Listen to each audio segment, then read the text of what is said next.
Hello, मैं doctor Ankit Kumar Jain, dermatologist and hair transplant surgeon.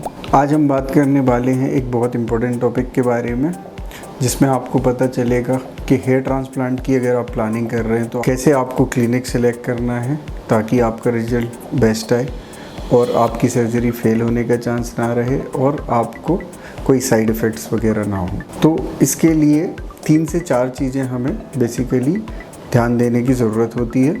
सबसे पहला कि हम सर्जरी किसी डॉक्टर से कराएं, ना कि कोई टेक्नीशियन या असिस्टेंट से। क्या होता है कि जो डॉक्टर होते हैं वो इसको डिटेल में स्टडी करते हैं।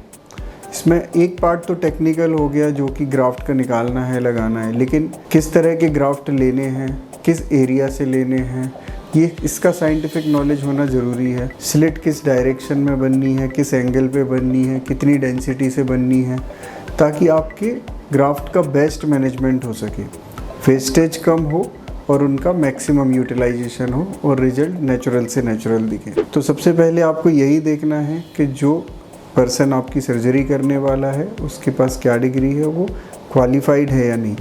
तो क्या डिग्री इसके लिए क्वालिफाइड होती हैं? प्लास्टिक सर्जन और डर्मेटोलॉजिस्ट, ये 2 फील्ड के लोग हेयर ट्रांसप्लांट के लिए क्वालिफाइड होते हैं, जो आपकी सर्जरी सही तरह से कर सकते हैं।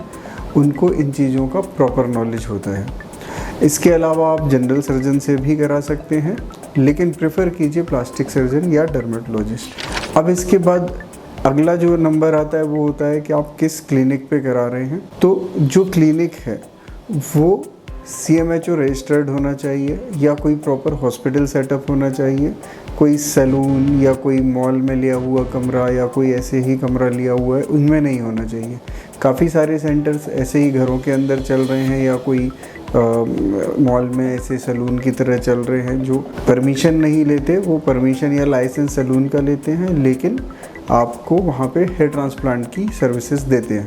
वहाँ क्या होता है, जो CMHO के प्रोटोकॉल्स हैं वो फॉलो नहीं हो पाते तो इन्फेक्शन का खतरा रहता है। चीज़ें स्टरलाइज नहीं होगी तो बैक्टीरियल या अदर तरह के कीटाणुओं का कंटामिनेशन होने का रिस्क रहेगा। तो कई बार बहुत साफ़ सुथरा दिखने वाला क्लिनिक भी आपके कंटामिनेशन या इन्फेक्शन कर सकता है, क्योंकि वहाँ पे मेडिकली जो प्रोसीजर होने चाहिए वो सही प्रोटोकॉल से नहीं होते हैं। इसके बाद आपको डॉक्टर का एक्सपीरियंस भी देखना है। कोई डॉक्टर आपकी सर्जरी कर रहा है, इधर वो क्वालिफाइड है या नॉन क्वालिफाइड है। पहले तो हमें देखना है कि वो क्वालिफाइड होना चाहिए, उसके बाद उसको कितना एक्सपीरियंस है, उसने कितनी सर्जरी की हुई हैं, कितने रिजल्ट्स प्रोड्यूस किए हुए हैं। उनके पुराने जो पेशेंट्स हैं उनसे आप बात कर सकते हो, उनसे रेफरेंस ले सकते हो, है ना। तो आप उनके पहले पेशेंट्स के रिजल्ट्स देखिए, उनके एक्सपीरियंसेस को आप पता करिए।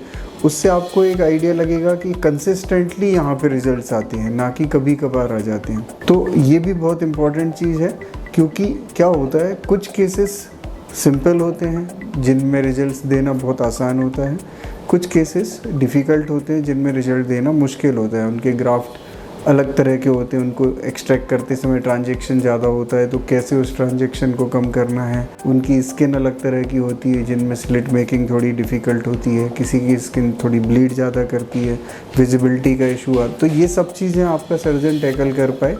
अगर वो कर पाता है तो उसने बहुत सारे रिजल्ट प्रोड्यूस किए होंगे, हर तरह के केस में किए होंगे, तो आप पहले उसको भी देखें। तो ये कुछ इम्पॉर्टेंट चीज़ें हैं जो कि आपको जानना ज़रूरी है। फिर इसके बाद आप इंस्ट्रूमेंट्स वगैरह की जानकारी ले सकते हो कि क्या इंस्ट्रूमेंट्स वहाँ पे अवेलेबल हैं, कौन सी टेक्निक अवेलेबल हैं।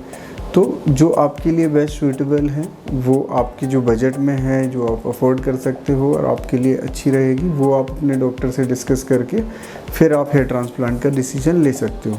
तो ये सारी बातों को ध्यान में रखते हुए आप क्लिनिक सिलेक्ट कर सकते हैं।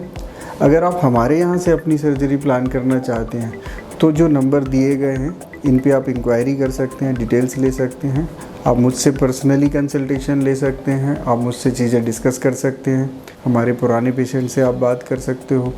तो ऐसी जो चीज़ें हैं जो आपके लिए ज़रूरी हैं वो हमारे क्लिनिक पे सारी अवेलेबल है। तो उम्मीद है आपको काफ़ी जानकारी मिली होगी। अगर वीडियो अच्छा लगा है तो उसको लाइक करें और शेयर करें, ताकि उन लोगों को भी ऐसी जानकारी मिले जो हेयर ट्रांसप्लांट का सोच रहे हैं।